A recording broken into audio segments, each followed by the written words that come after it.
Bismillahirrahmanirrahim.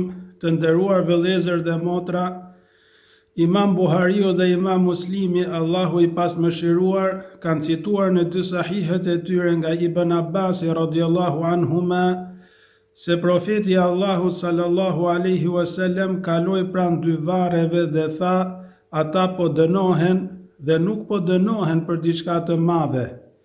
Sa i përket njërit prej tyre, ai nuk ruhej gjatë urinimit, e sa i përket tjetrit, ai merrej me thashetheme. Pastaj profeti sallallahu alaihi wasallam mori një deg palme, e ndau në dy pjesë dhe nguli nga një pjesë në secilin varr. Të pranishmit e pyetën o profeti i Allahut pse bërë një gjë të tillë, ai tha: shpresoj që t'u zbutet dënimi për sa kohë që ato janë të freskëta. Nga ky hadith profetik mësojmë disa gjëra. Gjëja e parë është se dënimi i varrit është i vërtetë, sikurse dhe shpërblimi në të është i vërtetë. Dhe të gjithë dietarët e ehli sunetit janë të pajtuar sa i takon kësaj çështje.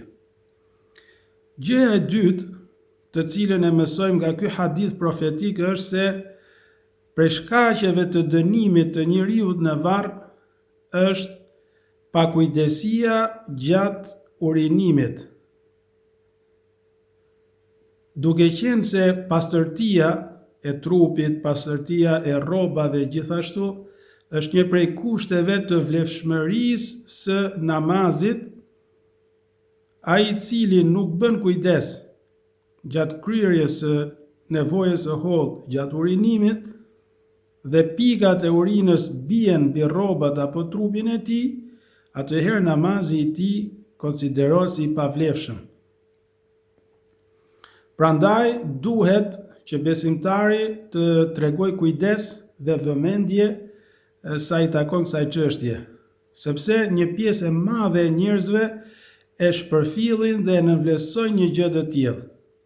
Prandaj dhe profeti alayhi salam jo më kot në hadithin në fjalë ka thënë që nuk po dënohen për diçka të madhe.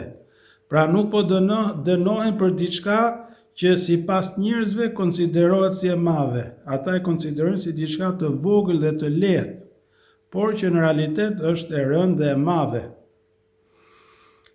Ndërsa shkaku tjetër që prej të cilit njeriu dënohet në varr është dhe marrja me thashetheme për gojimet, që janë një ves i ulët dhe i ndyrë dhe i pistë.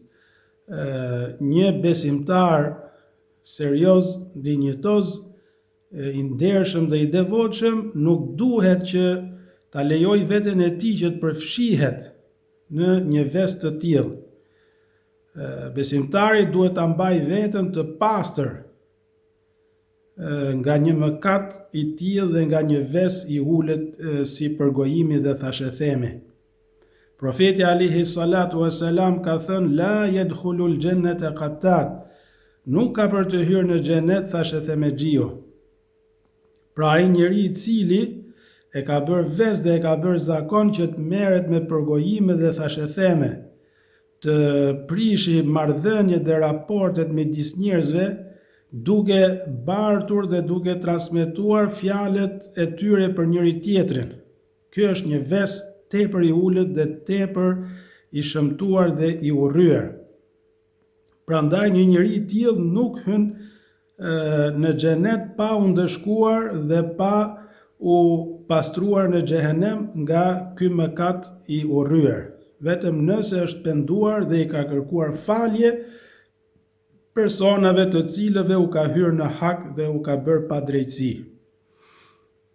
Prandaj dhe profeti alayhi salam dhe shokët e tij gjithashtu bënin një kujdes të madh sa i takon këtij vesi dhe këtij gabimi.